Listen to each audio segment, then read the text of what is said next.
आज बनाएंगे टमाटर की चटनी और प्याज के पराठे। ये पराठे ना तो टूटेंगे ना बिखरेंगे। आज मैं आपको बताऊंगी। प्याज के पराठे बनाने के लिए यहाँ मैंने ले लिया है 3 कप आटा। ये मैंने गेहूं का आटा लिया है। इसमें डाल देंगे नमक। नमक को मिक्स कर देंगे। नमक डालने से पराठे फीके नहीं लगेंगे। अब थोड़ा थोड़ा पानी डालकर आटा गूंथ देंगे। यह मैंने आटा गूंथ लिया है। आटे को मैंने ज्यादा टाइट नहीं लगाया है। आटे को ज्यादा टाइट लगाएंगे तो पराठे बेलते टाइम पराठे फट जाएंगे। अब आटे पर हम डाल देंगे तेल। इस तरह से तेल को फैला देंगे। अब हम कपड़ा उड़ाकर 10 मिनट के लिए आटा रख देंगे। यह मैंने 3 मीडियम साइज के प्याज ले लिए हैं। प्याज को हम जितना बारीक कर सके उतना बारीक बारीक इस तरह से कटिंग कर लेंगे तीनों प्याज को। प्याज को छिलके निकालने के बाद मैंने अच्छे से धो लिया है। प्याज को कटिंग करने के बाद नहीं धोना है, इस बात का हमें ध्यान रखना है। प्याज को मैंने बारीक कटिंग कर लिया है।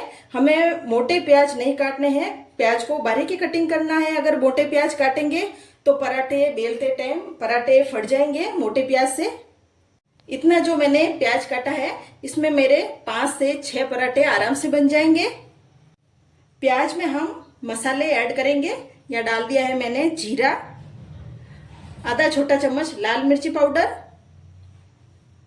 1 चम्मच भरकर मैंने पिसा हुआ धनिया पाउडर डालना है। इसे डालने से जो प्याज में मॉइस्चर होता है वो कम हो जाता है।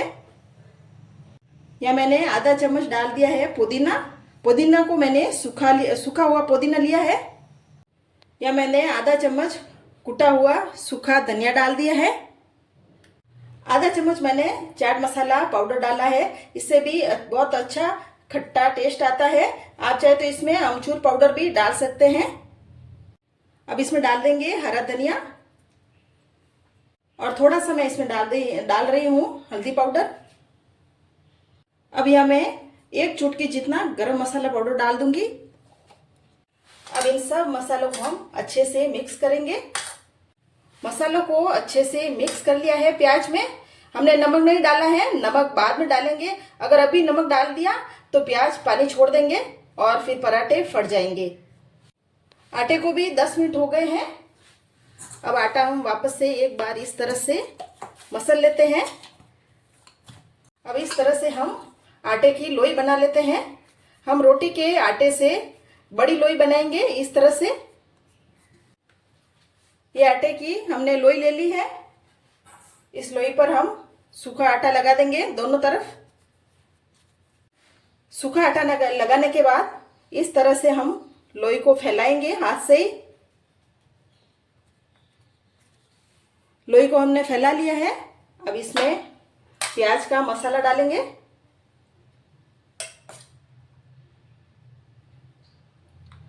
मसाला डाल लिया है।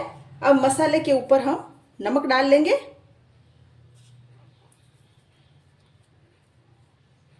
नमक डालने के बाद हम लोई को इस तरह से मसाले में बंद कर देंगे। लोई को हमने बंद कर लिया है। अब इस तरह से रखकर और सूखा आटा लगाकर हम हल्के हाथ से इसको बेल लेंगे। इस तरह से अलट पलट करके ये पराठा हमने बेल लिया है। इसी तरह से सारे पराठे बेल लेंगे। ये हमने पैन ले लिया है। अब इस पर डाल देंगे पराठे को। पराठा नीचे से सिक गया है। अब इसको पलट लेंगे। अब पराठे पर हम तेल लगाएंगे। पराठा दूसरी तरफ से भी सिक गया है। अब इस तरफ से भी पलट लेंगे। इस तरफ से भी तेल लगा लेंगे। अब वापस से पराठे को पलट लेंगे। पराठे को 3-4 बार अलट पलट करके अच्छे से सेक लिया है। अब इसको निकाल लेते हैं। हम दूसरे पराठे को भी इसी तरह से सेक लेंगे। पराठे को मैंने मीडियम टू हाई फ्लेम पर सेक लिया है। अब इस पराठे को निकाल लेते हैं। यहाँ हमने ये पैन ले लिया है, इसमें डाल देंगे 1 टीस्पून तेल। तेल गरम हो गया है, इसमें डालेंगे जीरा। अब इसमें हम डाल देंगे टमाटर। या मैंने 3 टमाटर को कटिंग करके ले लिया था। या मैंने डाल दिए 2 हरी मिर्च। गैस को मैंने मीडियम आंच पर कर दिया है। अब टमाटर को हम एक तरफ से पकने देते हैं। टमाटर एक तरफ से पक गए हैं। अब इन टमाटर को हम इस तरह से पलट लेंगे। अब ढक्कन लगाकर दूसरी तरफ से भी टमाटर को पकने देते हैं। टमाटर को पकते हुए 3 मिनट हो गए हैं। अब ढक्कन हटा लेते हैं। टमाटर को हम वापस से इस तरह से पलट लेंगे।